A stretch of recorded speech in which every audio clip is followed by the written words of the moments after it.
Hello friends, welcome to my channel. இன்றைக்கி வீடியோவில் பார்த்தீங்கன்னா மதுரை ஸ்பெஷல் உருளைக்கிழங்கு மசியல் எப்படி செய்யலான்னு பார்க்கலாம் வாங்க. எல்லாருக்குமே ரொம்ப ரொம்ப பிடிக்கும், செய்கிறது ரொம்ப ஈஸி.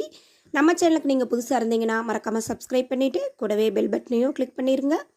அடுப்பில் வந்து ஒரு வானலியை வச்சுட்டு ஒரு 2 டேபிள் ஸ்பூன் ஆயில் சேர்த்துக்கலாம்.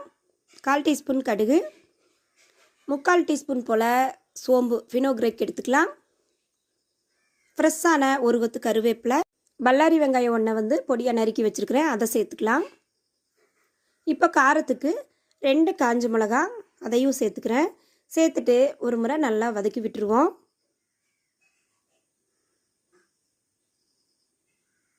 நம்ம சேர்த்துன வெங்காயம் மிளகாய் வந்து நல்லாவே வதங்கி வரட்டும். உங்களுக்கு ஆயில் விருப்பப்பட்டிங்கன்னா நீங்கள் அதிகமாக சேர்த்துக்கோங்க. எப்போவுமே ஆயில் வந்து கம்மியாக எடுத்துக்கிறது எல்லாத்துக்குமே ரொம்ப நல்லது. பாருங்கள், நல்லாவே வந்து வெந்துருச்சு. இந்த ஸ்டேஜில் ஒரு 3 பல் பூண்டு எடுத்து நல்லா இது போல் ஒன்றும் பாதியமாக தட்டி சேர்த்துக்கோங்க. இந்த பூண்டு ஃப்ளேவர் வந்து ரொம்ப சூப்பராக இருக்கும் இந்த உருளைக்கிழங்கு மசியலுக்கு. கண்டிப்பாக வந்து நீங்கள் பூண்டை வந்து தட்டி சேர்த்துக்கோங்க. சேர்த்துட்டு அடுப்பு வந்து லோ ஃப்ளேமில் வச்சுக்கோங்க. வச்சுட்டு நல்லா வதக்கி விட்டுருங்க.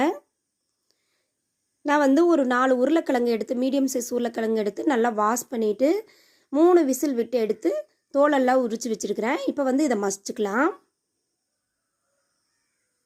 மசிச்சுட்டு இது கூட சேர்த்துருவோம்.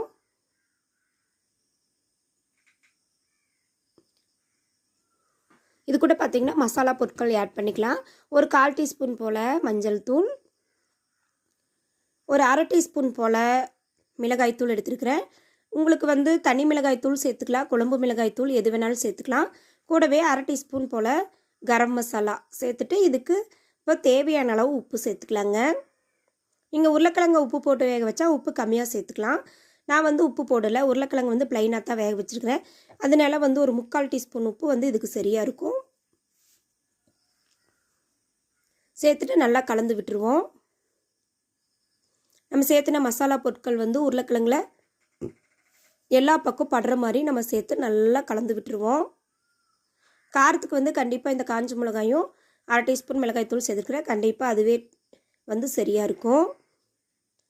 நல்லா கலந்து நம்ம இதில் சேர்த்துருக்கிற சோம்பு பூண்டு இதோட வாசனை வந்து இந்த உருளைக்கிழங்கு மசியலுக்கு ரொம்ப சூப்பராக இருக்கும்.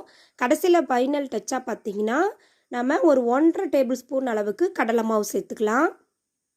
அடுப்பை வந்து நீங்கள் சிம்மில் வச்சுட்டு இந்த மாவை சேர்த்துக்கோங்க. 1/2 டேபிள் ஸ்பூன் சேர்த்துனிங்கன்னா கண்டிப்பாக சரியாக இருக்கும்.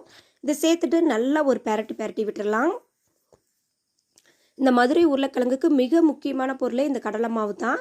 இந்த கடலை மாவு சேர்த்து செஞ்சிங்கன்னா தான் அந்த மதுரையில் கொடுக்குற இந்த உருளைக்கிழங்கு மசியலோட அதே டேஸ்ட்டு ஃப்ளேவரோடு நம்மளுக்கு கிடைக்கும்.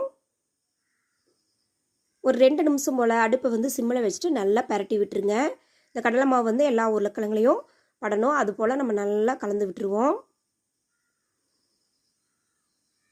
அவ்வளோதாங்க, நம்மளுக்கு சூப்பரான டேஸ்டியான அருமையான மதுரை உருளைக்கிழங்கு மசியல் ரெடி ஆயிடுச்சு. இது வந்து பார்த்திங்கன்னா ரச சாதம், அப்புறம் தாளித்த சாதம், 1 பாட் ரைஸு எல்லாத்துக்குமே சூப்பராக இருக்கும்.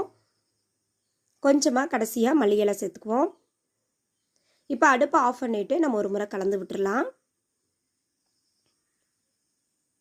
நம்ம லஞ்ச் பாக்ஸ் கூட இது போல் நீங்கள் உருளைக்கிழங்கு மசியல் செஞ்சு கொடுங்க, சாப்பிட்றதுக்கு சூப்பராக இருக்கும். மதிய வேளையில் ஒரு வேளை இந்த உருளைக்கிழங்கு மசியலும் ரசம் வச்சா கூட நம்ம ஜம்முன்னு லஞ்சை முடிச்சிடலாம். அவ்வளோதாங்க, சூப்பரான உருளைக்கிழங்கு மசியல் ரெடி ஆயிடுச்சு. இந்த வீடியோ பிடிச்சிருந்தா சேனலை மறக்காமல் சப்ஸ்கிரைப் பண்ணிடுங்க. லைக் பண்ணுங்கள், ஷேர் பண்ணுங்கள், கமெண்ட் பண்ணுங்கள். தேங்க்யூ ஃபார் வாட்சிங்.